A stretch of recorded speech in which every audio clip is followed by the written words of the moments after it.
Rent is up in like 47 of the 50 biggest cities in the country. Like, how do you fight the bad vibes? And then how do you beat Donald Trump with such economic headwinds? No one wants to hear an econ lecture, and I appreciate that.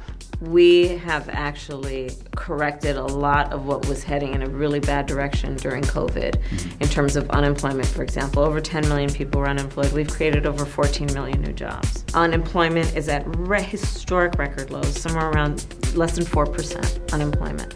Wages have now outpaced inflation. Those are the facts, okay? Are they?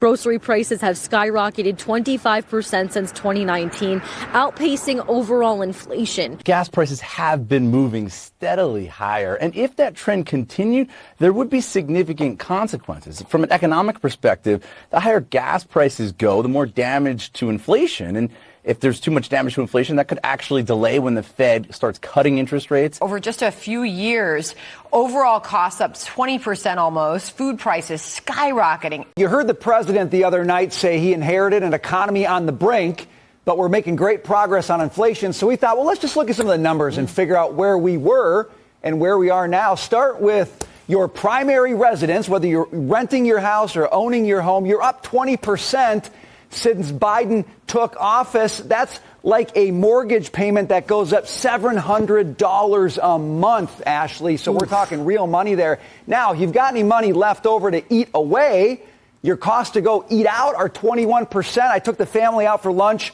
this weekend. I had to try to figure out which kid ordered caviar, Ashley, because I was like, how did this bill get so high? Food at home is not much better. It's up 21% as well. So whether you're out or at home, you're paying a lot. Now, let's say you want to make yourself a chicken sandwich, Ashley. Your chicken costs are up 21%, actually 26%. Sorry, it's even worse than that since Biden took office. You're going to put it on some bread. Your bread costs are up 30% since Biden took office. And that probably is the kind of food you're eating, Ashley. But if for those of us with a sweet tooth, let's talk sugar and butter. Sugar costs up 44%.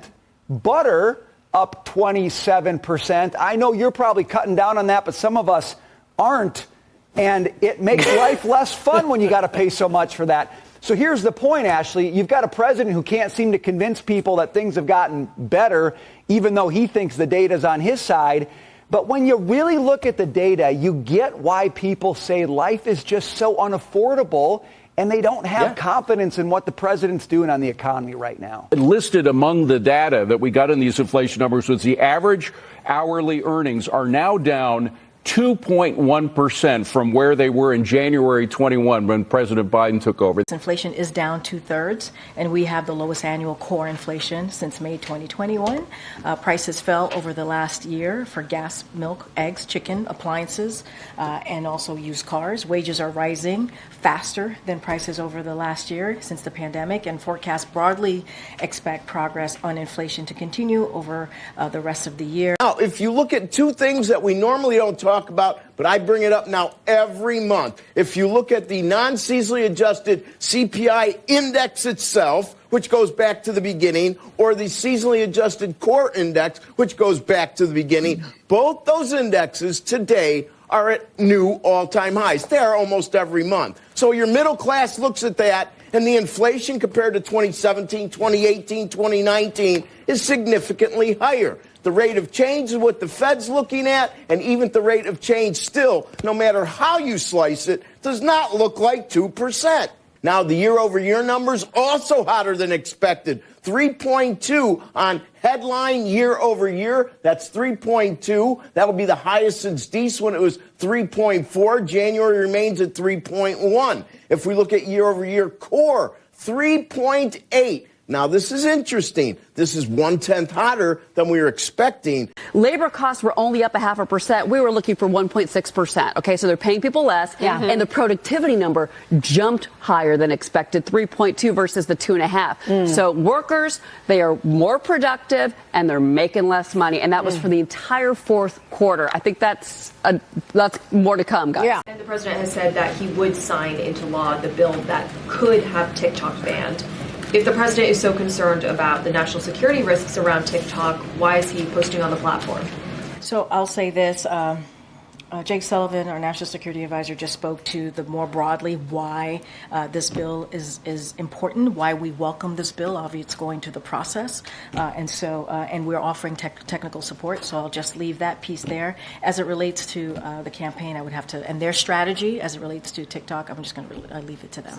So today, on behalf of President Biden, I'm announcing an emergency package of security assistance of $300 million worth of weapons and equipment to address some of Ukraine's pressing needs.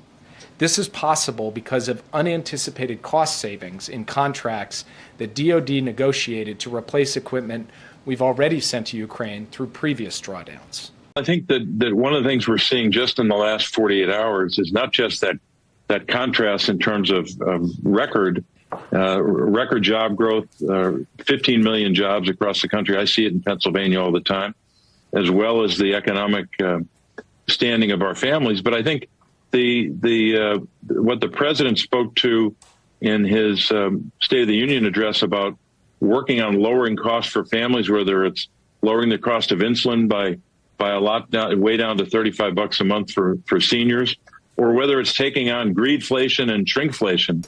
Just 31% of Americans approve of how Biden is handling this economy, 56% disapprove. And this is interesting. Just 13% of Americans say they've gotten better financially since the president took office. The transcript is going to show that the president had very clear and detailed testimony to the special counsel, that he did not know he had these, that he was unaware. We've said that from the very beginning of this case, that as soon as these documents were discovered, we fully cooperated with the Justice Department to ensure that they were returned. And why did we do that? We did that because the president takes classified information seriously. Mr. Hur, classified documents were found at the Penn Biden Center? That's correct. They were found in President Biden's garage? In Wilmington, Delaware, yes. And in his basement den? Also in the same home, yes. And his main floor office? Correct. And his third floor den? Correct. At the University of Delaware? Correct. And at the Biden Institute? Correct. February 8th, the White House. Question, Mr. President, why did you share classified information with your ghostwriter? The president, I did not share classified information. I did not share it. I guarantee I did not. That's not true, is it, Mr. Hur? That is inconsistent with the findings based on the evidence in my report. Yeah, so it's a lie, is just what regular people would say, right? Yeah, all right. So the next one. And all the stuff that was in my home was in filing cabinets that were either locked or able to be locked. That wasn't true either, was it? That was inconsistent with the findings of our investigation. Another lie, people might say, right? He should point out that the reason we have chaos at the border is because Republicans have continued to refuse to fix the legal immigration system to actually make it possible for people to have legal pathways to come in, whether it's for family or employment or asylum or refugee seeking. There are no legal pathways anymore. Everything is so backed up because we haven't had changes in 30 years. And I think he needs to say that we will get rid of the filibuster, carve out the filibuster so that we can pass comprehensive, humane immigration reform. Because, Paula, as you know, this Republican Party is not the Republican Party of decades past. They just don't want to fix this because they want to keep immigrants as a political football. We have to make sure that that is not the case when we take back the House, the Senate, and the White House. Please seek help. And as I sat the other night and listened to the president's speech, I'll tell you, I said to my colleagues, I don't know if that was Joe Biden or Joe Lewis, because the man came out fighting and he never let up, and he's not going to let up between now and November. At his rally last night, Trump met with Laken Riley's family. He blamed Biden's border policies for her death. The Rileys are your constituents. Is it not true that there were policy failures that led to this tragic murder? Listen, first of all, let me just say that my heart goes out to this family, the family of Laken Riley. And I can tell you, as a pastor who has done hundreds of eulogies and presided over all kinds of funerals, there is no grief worse than when nature is tragically reversed, and rather than the children burying the parents have to bury the children. And so it's unfortunate that in this moment of grief, there are those who are trying to score cheap political points The border must be secured. We know this. There's agreement about that on both sides. Not only our Muslim communities, but African communities, Asian communities, Hispanic communities, and the wave still continues. It's not going to stop, nor should we want it to stop. An unrelenting stream of immigration, non-stop. But our new poll shows that Donald Trump has the edge on critical issues like the economy, inflation, and crime. How do you explain that? How do you turn it around? Well, I'm one of those who believes that President Biden deserves more credit for the historic economic results that he's delivered. These aren't hidden actions, but we're now at double or triple the numbers we were seeing under the Trump administration. Does this president not own the numbers at the border, the chaos there? Well, this president has taken leadership in addressing the situation of the border and has demonstrated by supporting a bipartisan border bill that would send resources to help deal with that issue. A bipartisan group of lawmakers are preparing to release new legislation. Some are calling it the most conservative border package in a generation. It's totally made up. It mandates a shutdown if the daily average of encounters hits 5,000. It ends the Biden administration's use of catch and release and creates a new border emergency authority where the president can just shut her down.